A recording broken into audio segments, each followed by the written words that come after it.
اعوذ باللہ من الشیطان الرجیم بسم اللہ الرحمن الرحیم خلق الانسان فی احسن تقویم صدق اللہ العظیم۔ اللہ رب العزت نے اتنی مخلوق بنائی اور اس ساری مخلوق میں انسان کو احسن تقویم کہا، سب سے بہترین مخلوق کہا، اور سب سے زیادہ اللہ نے انسان کو ہی پیار دیا۔ اللہ ولی الذین آمنوا، اللہ نے انسان کو اپنا دوست کہا۔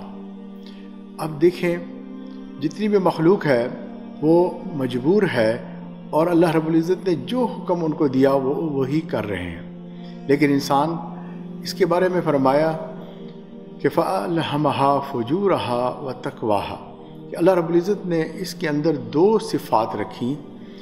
ایک تو فسق و فجور کی صفات ہیں، یعنی انسان کو اس بات کا اختیار ہے کہ اگر وہ گناہ کرنا چاہے تو وہ کر سکتا ہے، یہ اس زندگی کے اندر اس کو چھوٹ ہے۔ جیسے ہی موت آئے گی اس کی یہ اپرچونٹی نہیں رہے گی، اب یہ بے بس ہو جائے گا۔ اب اگر یہ فسق و فجور کرتا چلا جائے تو یہ شیطان سے بھی آگے نکل جاتا ہے، اور اتنا گر جاتا ہے کہ حتیٰ کہ جہنم کے گھڑے میں جا پڑتا ہے۔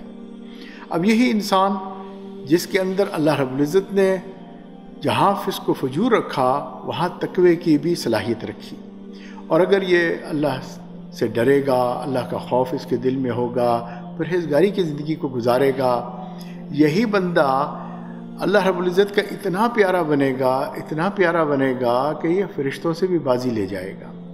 سبحان اللہ، دونوں صفات موجود ہیں۔